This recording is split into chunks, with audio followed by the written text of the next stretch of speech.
என்னதான் பெண்களுக்கு ஃப்ரீடம் கிடைச்சிருக்கு அப்படின்னு நம்ம பேசிக்கிட்டே இருந்தாலும், இன்னும் பின்னோக்கி இழுக்கிற ஒரு சில விஷயங்கள் வந்து நம்மளுக்குள்ள இருந்துட்டே தான் இருக்குது. இன்னைக்கு நான் 10 விஷயங்கள பத்தி தான் உங்க கூட ஷேர் பண்ண போறேன். கண்டிப்பா இந்த வீடியோ உங்களுக்கு யூஸ்ஃபுல்லா இருக்கும். கண்டிப்பா உங்களுக்கு இது கனெக்ட்டும் ஆகும்.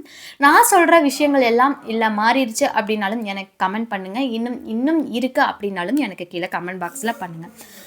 Welcome back to Jaya's life. First one வந்து பார்த்தீங்க அப்படின்னா, பொறுத்துப்போ அப்படிங்கிற கலாச்சாரம். சண்டை போடாத, சத்தம் போடாத, நீ தான் பொறுத்து போகணும். பெண் அப்படின்னா பொறுத்து தான் போகணும். உனக்கு இதெல்லாம் தெரியாதா? அப்படிங்கிற ஒரு பாடத்த வந்து நம்மளுக்கு சின்ன வயசுல இருந்தே கத்துக் குடுத்துர்றாங்க.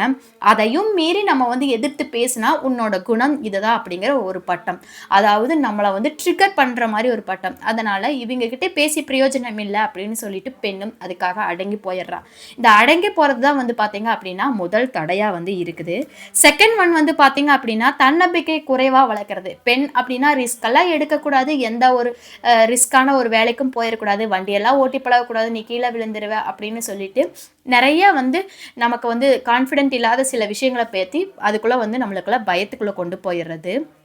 இப்படி பண்ணும்போது வந்து பார்த்தீங்க அப்படின்னா, நமக்கே நம்ம மேல ஒரு கான்ஃபிடென்ட் இல்லாம ஒரு பயம் கிரியேட் ஆயிரும். சரி நம்ம இதெல்லாம் கத்துக்கிட்டு என்ன பண்ண போறோம் அப்படிங்கிற ஒரு எதார்த்தம் வந்து நம்மளுக்குள்ள வந்துரும். ஸோ கான்ஃபிடென்ட் இல்லாத ஒரு லைஃப் வந்து பார்த்தீங்க அப்படின்னா, சக்சஸ் இல்லாத ஒரு ஸ்வர் மாரி தான் நம்மளுக்கு வந்து கிரியேட் ஆகும். 3 வந்து பார்த்தீங்க அப்படின்னா, எஜுகேஷன்ஸ்.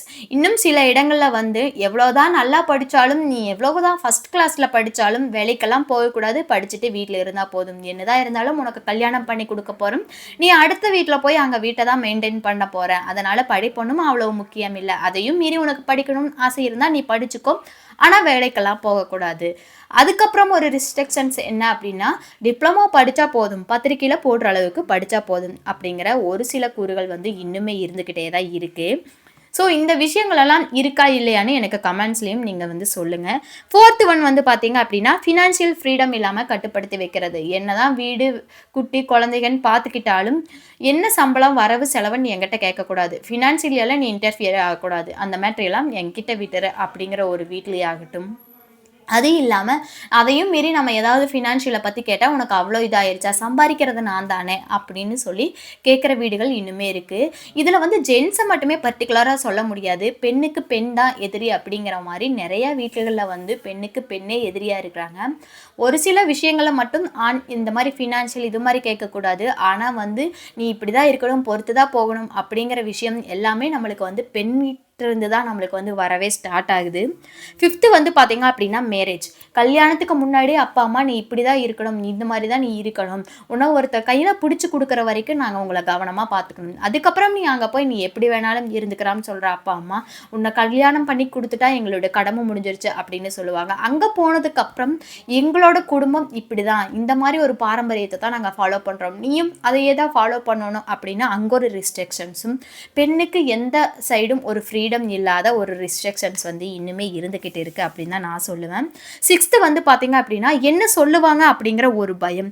நமக்கு புடிச்ச ஒரு ட்ரெஸ் போட்டா என்ன சொல்லுவாங்கன்னு பயம். நம்ம வெளியில போய் ஒரு காஃபி குடிக்கணும் அப்படின்னா என்ன சொல்லுவாங்க அப்படிங்கிற ஒரு பயம். நமக்கு புடிச்சத வீட்ல செஞ்சு சாப்பிடணும் அப்படின்னாலும் என்ன சொல்லுவாங்க அப்படிங்கிற பயம். வாழ்ந்தாலும் பேசும், தாழ்ந்தாலும் பேசும் இந்த உலகத்துல எது செஞ்சாலும் பயம் அப்படின்னு சொல்லிட்டு, அவங்க நம்மகிட்ட கேட்கறாங்களோ இல்லையோ நம்மளுக்குள்ளேயே அந்த பயம் வந்து ஸ்டார்ட் ஆயிரும். ஓகே இத செஞ்சா அவங்க ஏதாவது பேசுவாங்களா? அத செஞ்சா அவங்க ஏதாவது பேசுவாங்களா? அப்படின்னு சொல்லிட்டு நம்மளோட ஆசைகள் எல்லாத்தையும் வந்து நம்ம துறந்து அப்படியே அந்த குடும்பத்துக்காகவே வாழ ஸ்டார்ட் பண்ணிரும். 7th வந்து பார்த்தீங்க அப்படின்னா வீட்டு வேலை. வீட்டு வேலை அப்படின்னா எல்லாத்துக்கும் கண்ண மூடிட்டு அந்த வீட்ல இருக்கிற அந்த பெண் மட்டும் தான் ஞாபகத்துக்கு வருவா. வீடு, குக்கிங்கு, கிட்ஸ் இது எல்லாத்தையும் குடும்ப பொறுப்பா பார்த்துக்கோ. ஆனா அவங்களுக்கு ஹையர் எஜுகேஷன்ஸோ இல்ல வீட்டுக்கு ஏதாவது நான் வாங்கணுமோ, பிடிக்கணுமோ அதெல்லாம் நான் தான் பார்த்துக்குவேன். ஃபினான்ஷியல்ல எந்த விதமான டிஸ்டர்பன்ஸும் நீ இருக்கக்கூடாது. வீட்ல எப்படி பார்த்துக்கணுமோ அந்த மாரி நீ பார்த்துக்கோ. அப்படின்னு சொல்றதும். 8th வந்து பார்த்தீங்க அப்படின்னா, பாடி ஷேமிங். கருப்பா இருக்கிற, கொஞ்சம் ஏதாவது ஃபேர் கிரீம் போடு. வீட்லயே தின்னுட்டு தின்னுட்டு தூங்குறதுனால இவ்ளோ உடம்பு வந்துருச்சு. கொஞ்சம் உடம்பு கொற. அப்படின்னு சொல்றதும். வாக்கிங் போ இந்த மாரி. ஆனா வீட்ல இருக்கிற எல்லா வேலைகளையும் அந்த பெண் செஞ்சாலும், ஒரு சில ஹார்மோன் ப்ராப்ளங்களால அவங்களோட உடம்பு வந்து அதிகமாகும். ஆனா அதையும் வந்து நீ வீட்ல தின்னுட்டு தான் தூங்குற அப்படின்னு சொல்றதும். இல்ல குழந்தைக்கு கூட நீ சாப்பாடு குடுக்குறது இல்லையாட்டுக்குது. எல்லாத்தையும் நீ தான் சாப்பிடுற அப்படின்னு சொல்றதும். ரொம்ப ஒல்லியா இருந்தா, என்ன இப்படி ஒல்லியேன்னு இருக்கிற? எல்லாரும் பார்க்குறவங்கலாம் என்ன நினைப்பாங்க? நினைப்பாங்க, நான் தான் சாப்பாடு போடுறதில்ல அப்படின்னு நினைப்பாங்க அப்படிங்கிற விஷயங்களும். இந்த மாரி பாடி ஷேம் பண்ணும்போது பெண்களுக்கு அவங்களோட கான்ஃபிடென்ட்ட, தன்னம்பிக்கைய வந்து உடைக்கிற மாரி ஒரு ஃபீலா இருக்கும். அதுதான் வந்து அவங்கள கொல்ற மாரி ஒரு ஆயுதம். என்னதான் வந்து எத சொன்னாலும் பொறுத்துக்கிற ஒரு இது வந்து பாடி ஷேம் பண்ணும்போது யாரா இருந்தாலும் அத பொறுத்துக்க முடியாது.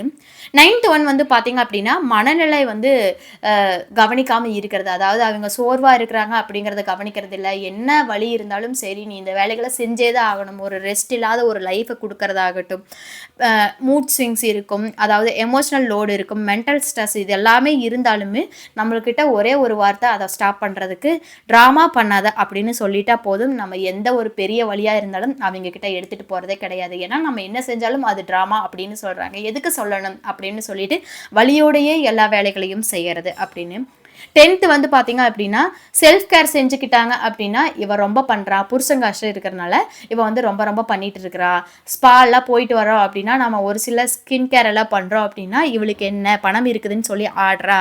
பணத்தோட அருமை தெரியுமா? அப்படின்னு சொல்லிட்டு சொல்ற விஷயங்கள் ஆகட்டும். இந்த மாரி 10 விஷயங்கள்னால பெண்கள் இன்னும் பின்னோக்கி தான் இருக்கிறாங்க. ஸோ, நான் சொன்ன இந்த 10 விஷயங்கள்லாம் இன்னும் இருக்கா? இல்ல இல்லையா? அப்படின்னு சொல்லி எனக்கு கமெண்ட்ல சொல்லுங்க. இதுல எதெல்லாம் நீங்க ஃபேஸ் பண்ணிட்டு இருக்கிறீங்க அப்படின்னு சொல்லுங்க. இதுக்கான சொல்யூஷன் அதாவது இத எப்படி ஓவர் கம் பண்ணி வரலாம் அப்படிங்கிறத கண்டிப்பா நான் நெக்ஸ்ட் வீடியோல குடுக்குறேன். இந்த வீடியோ உங்களுக்கு புடிச்சிருந்தா லைக் பண்ணிக்கோங்க, ஷேர் பண்ணிக்கோங்க, கமெண்ட் பண்ணிக்கோங்க. சப்ஸ்கிரைப் பண்ணாம பார்த்துட்டு இருக்கீங்க அப்படின்னா, ப்ளீஸ் நம்ம சேனல சப்ஸ்கிரைப் பண்ணி வச்சுக்கோங்க. தேங்க் யூ ஃபார் வாட்சிங்.